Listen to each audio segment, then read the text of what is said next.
আজ হচ্ছে এপ্রিল মাসের 10 তারিখ আর ঘড়িতে বাজছে এখন সকাল 6টা। আজকের ভিডিওটা খুব সকাল সকালই শুরু করছি। বড়মশাই আজকে চলে যাবে। আজ হচ্ছে সেই দিন যেদিনটা আমার বাড়িটা একদম ফাঁকা হয়ে যাবে। ও বাড়ি থেকে বেরোবে সকালবেলাতে 9:30 নাগাদ। এই জন্য চটপট রান্নাটা করে নিচ্ছি, খেয়ে যাবে। এবার আর লাঞ্চটা ক্যারি করবে না। চটজলদি রান্না করে নিলাম। ভাত, আলু মিষ্টি কুমড়ো সেদ্ধ, উচ্ছে ভাজা, পটল ভাজা, পাঁপড় ভাজা, সোয়াবিন আলুর তরকারি। ওকে ভাতটা বেড়ে দিয়েছি। ও স্নান করে ফ্রেশ হয়ে নিয়ে এখন যাবে বেরিয়ে। কাল রাতে লাগেজটা গুছিয়ে রেখেছিলাম। আজ আর আমি প্ল্যাটফর্মে গেলাম না, যেহেতু আজ অনেক কাজ রয়েছে। আজ ওকে এই আমার বাড়ির সামনে থেকেই ছেড়ে দিলাম। ও চলে যাচ্ছে কলকাতা স্টেশন থেকে। ওর ট্রেন রয়েছে দুপুর 12:10-এ। এই ভিডিওটাতে তোমরা মোট 6 দিনের ভিডিও একসাথে পাবে। এই ভিডিওর মাধ্যমে আমি তুলে ধরার চেষ্টা করব আমাদের যে নীল সন্ন্যাসীদের সন্ন্যাস জীবনটা কিভাবে কাটে এবং পুজোতে কী কী নিয়মকানুনগুলো রয়েছে অল্প অল্প তুলে ধরার চেষ্টা করব। তাই ধৈর্য নিয়ে পুরো ভিডিওটার সঙ্গে থাকার অনুরোধ রইল। আর ভিডিওটি কেমন লেগেছে সেটি অবশ্যই কমেন্টস করে বলবে, আর লাইক করতে একদমই ভুলবে না। যেহেতু আমি 5-6 দিন বাড়ির কোনো কাজকর্ম করতে পারবো না, এই জন্য আজ সব কাজগুলো গুছিয়ে ফেলতে হবে।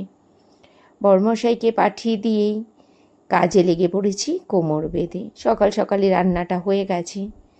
যতটা জামা কাপড় পারলাম আজই কেচে ধুয়ে দিলাম, কেননা পয়লা বৈশাখের পরের দিন ছাড়া আর এই সমস্ত সংসারের কাজগুলো আমি করতে পারবো না। এবার ফেরত চলে এলাম সন্ধেবেলাতে। দুপুরবেলাতে ঘরের সব কাজকর্ম সেরে নিয়ে তারপরে আমাদের নখ খুঁটে শ্যাম্পু করে স্নান করে নতুন পোশাক পরে আমাদের ঘরে যে শিব ঠাকুর আছে তার মাথায় জল ঢেলে সংকল্প করতে হয়। এখন থেকেই আমাদের সন্ন্যাস জীবন শুরু হয়ে গেছে। চুল আঁচড়ানো, আলতা সিঁদুর পরা বা যে কোনো প্রসাধনী পরা আজই এখানেই শেষ। আবার সেই পয়লা বৈশাখের দিন কামানের পর। আমি 5 কামানে নেমেছি। এক একজনা এক একটা কামানে নামে। এই যে রাত্রিবেলাতে চলে এসেছি গাজন বাড়িতে, আর সন্ধেবেলাতেও আমরা ঠাকুর নিয়ে বেরিয়েছিলাম, সে ভিডিও আর করা হয়নি। গাজন বাড়িতে আজকে নিয়ম হচ্ছে আমাদের জাউ ভাত খাওয়ার। এখানে রয়েছে আতপ চালের ভাত, মুগ ডাল সেদ্ধ আর আলু সেদ্ধ। এবার চলে এলাম দ্বিতীয় দিনে, মানে এটা হচ্ছে 11 তারিখ সকালের ভিডিও। আমরা ঠাকুর নিয়ে বেরিয়েছিলাম। এই পুজোটা হচ্ছে মাগনের পুজো। তুমি যত বড় লোকই হও না কেন, সন্ন্যাস নিলে তোমার লোকের বাড়িতে বাড়িতে গিয়ে ভিক্ষা করতে হবে প্রতি বছর। মানে এই নিয়ে আমার 3 বার নামা হলো সন্ন্যাসে।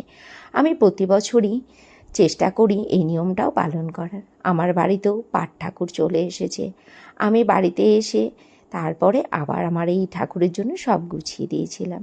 আর একটা কথা বলতে ভুলে গিয়েছিলাম, পায়ে চটি পরা যাবে না, আর কোনো খাটে বা বিছানায় ঘুমানো যাবে না। সব ছেলেরা ঠাকুর কাঁধে নিয়ে খুব নাচ করে, ভালো লাগে দেখতে। এখন যে ভিডিও ক্লিপটা দেখতে পাচ্ছ এটা হচ্ছে সন্ধেবেলার। আমরা পুকুরে গিয়েছিলাম স্নান করতে। যারা পুরনো সন্ন্যাসী তারা আজই উত্তরী পেয়েছে, এই যে আমিও আজ উত্তরী পেয়েছি। আর যারা নতুন সন্ন্যাসী তারা কাল উত্তরী পাবে। আজ এই বাড়িতে আমাদের রয়েছে ফলের নেমন্তন্ন। এখন বাজে রাত প্রায় 9টা। আজ রাত 1টার সময় আমাদের হয়েছিল মহাহবিষ্যি। এখানে অনেক জিনিসই রয়েছে যেটা ক্যামেরা বন্দি করা একদমই বারণ। মহাহবিষ্যি সেরে আস্তে আস্তে হয়ে গেছিল রাত 2:30টে। মহাহবিষ্যির সময় হবিষ্যি করে আমরা প্রায় 25 জনা মিলে একসাথে হবিষ্যি করেছিলাম। তারপরে রাত্রেবেলাতে পুকুরে মালসা ডুবিয়ে বাড়িতে আসতে হয়েছিল। এখন দেখতে পাচ্ছ 12 তারিখ রাতের ভিডিও। এখন প্রায় রাত 9টা বাজে। আমরা ঠাকুর নিয়ে বেরিয়েছিলাম, ঘাটে গিয়েছিলাম।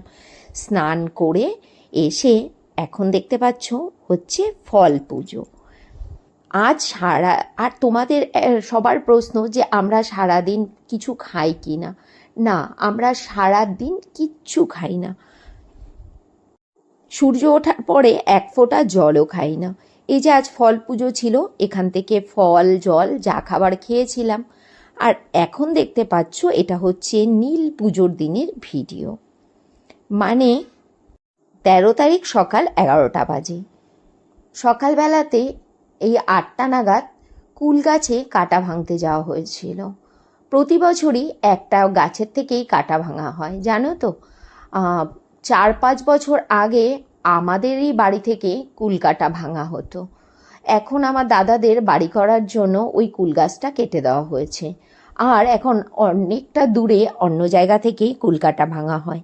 প্রথমে কুল গাছটাকে খুব ভালো করে পুজো করা হয় আর গাছ বেঁধে দেওয়া হয়। মূল সন্ন্যাসী গাছকে ধরে বসে থাকে আর অন্য সন্ন্যাসীরা উঠে অবলীলাক্রমে কাটা ভেঙে নিয়ে চলে আসে। ওই কাটা গাজন বাড়িতে নিয়ে এসে এখানেও পুজো করা হয়। তারপরে মূল সন্ন্যাসী প্রথমে কাটার ওপরে ঝাঁপিয়ে পড়ে এবং একে একে সব সন্ন্যাসীরা এই কাটা নিয়ে নাচ করে এবং কাটার মধ্যে গড়ায়। এবার তোমাদের বড় প্রশ্ন হচ্ছে, এই কাটা খেলার সময় কি শরীরে কোনো ব্যথা লাগে? সত্যি কথাই বলবো, কেটে ছিঁড়ে অল্প যায়, কিন্তু যে পরিমাণে কেটে ছিঁড়ে যাওয়ার কথা ঠিক ততটা কেটে ছিঁড়ে যায় না এবং ততটা যন্ত্রণাও হয় না। মহাদেবের অসীম মহিমা না থাকলে এই সাধনা করা যায় না। এই পুজোটা খুবই কঠিন পুজো আর খুবই নিষ্ঠার সাথে এই পুজোটা করতে হয়। আর এই যে নীল পুজোর দিনটা হচ্ছে আমাদের কাছে সবথেকে কঠিন এবং পরীক্ষার পুজো। কাটা ভেঙে বাড়িতে এসে স্নান করে তারপরে ঘরের ঠাকুরকে আমি পুজো করে নিচ্ছি, মানে নীল পুজো। আর এখানে আমি এখন দুপুরবেলাতে পুজোটা করে নিয়েছিলাম আর সন্ধেবেলাতে বাতি জ্বালিয়েছিলাম। আজ নীল পুজোর দিনটা হচ্ছে আমাদের পরীক্ষার পুজো। এই দিনটা হচ্ছে আমাদের শরীর এবং মনের দুটোরই পরীক্ষা। সারাটা দিন এক ফোঁটা জলস্পর্শ করা যাবে না। আবার ফেরত চলে এলাম সন্ধেবেলাতে।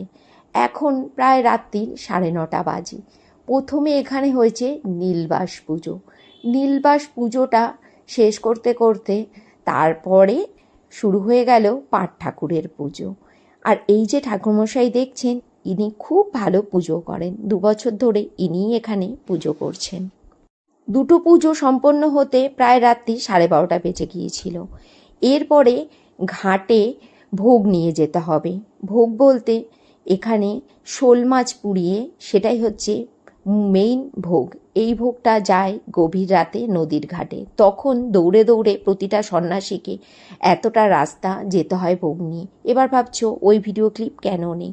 না, এই সমস্ত ভিডিওগুলো করা একদমই বারণ। এগুলো ক্যামেরাবন্দি করাটা নিজের এবং অপরে যে দেখবে তাদের উভয়ের জন্যই খুবই ক্ষতিকারক। এই জন্যই ভিডিওগুলো করা হয়নি। এবার ফেরত চলে এসেছি সংক্রান্তির দিনকে। সংক্রান্তির দিনকে গাজন বাড়িতে আমাদের নেমন্তন্ন। আজ এতদিন বাদে আমরা ভাত খাবো। সব সন্ন্যাসীদের এখানে তেঁতো টক, মানে তেঁতোর ডাল, চাটনি, কচু শাক, এঁচোড়ের তরকারি দিয়ে ভাত খাওয়ানো হয়েছিল। আজ থেকে আমরা ভাত খাওয়ার পারমিশন পেলাম। আবার রাত্রিবেলাতে আর এক বাড়িতেও নেমন্তন্ন ছিল কচু শাকের। ওই বাড়িতেও খাইয়েছিল কচু শাক, আলু পটলের তরকারি, ডাল আর ছিল দই মিষ্টি। এইভাবেই সংক্রান্তির দিনটাও কেটে গিয়েছিল। আর এটা দেখতে পাচ্ছ পয়লা বৈশাখের দিনের ভিডিও। পয়লা বৈশাখের দিন আমাদের প্রচুর রং খেলে ঘাটে গিয়ে উত্তরী বিসর্জন দিয়ে তারপরে আমরা ছুটি পেয়েছিলাম সন্ন্যাস জীবন থেকে। আর এখন হচ্ছে দুপুরবেলাতে এসে গেছি গাজন বাড়িতে খেতে। আজ হচ্ছে আমাদের নিয়মভঙ্গের দিন। আর এখানে আমিষ খাওয়া দাওয়ার আয়োজন ছিল। মেনুতে ছিল টক ডাল, ছ্যাঁচড়া, কাতলা মাছের কালিয়া, ছিল বাটা মাছের ঝাল, এঁচোড় চিংড়ি, ছিল চাটনি আর দই, আইসক্রিম। কেমন লাগলো এই পুরো ভিডিওটা? চেষ্টা করলাম তোমাদের সব প্রশ্নেরই উত্তর দেওয়ার। তোমরা অনেকেই অনেক প্রশ্ন করেছিলে আমাকে যে কি কি নিয়ম আছে। চেষ্টা করলাম সব কিছুই অল্প অল্প করে তোমাদের সামনে তুলে ধরার। তাহলে এবছরের মতো এই ভিডিওগুলো এখানেই শেষ করছি। সবাই খুব ভালো থেকো, সুস্থ থেকো।